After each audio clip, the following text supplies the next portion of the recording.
All right, so let's jump back into your career. I realize we're jumping a little bit, but hopefully the listeners will bear with us because I'm loving the some of the nuance that you're able to add here about the journey.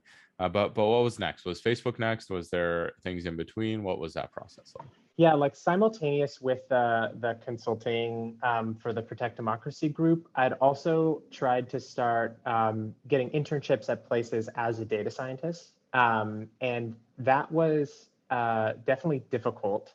I applied to so many places and I would just get rejected like again and again. Before I got Facebook, like and I was at the full-time role level where I'd already had a couple data science internships and like some experience basically as a full-time software engineer and data scientist. So I felt like I had an amazing, like relatively to my peers, I felt like really good about my search. Um, I was getting rejected like left and right. My acceptance rate for interviews was like 5% or something. Like, 1 in 20, they would even talk to me or anything.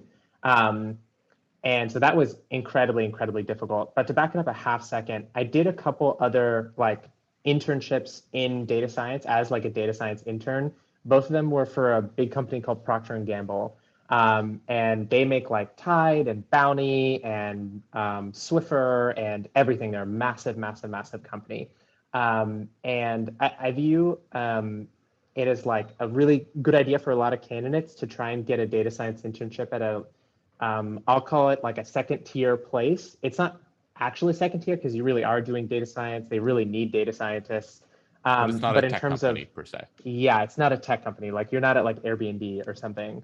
Um, Shout out to Airbnb. They have beautiful stuff everywhere. All their data scientists, it's awesome. They've rejected me so many times, but one of these days.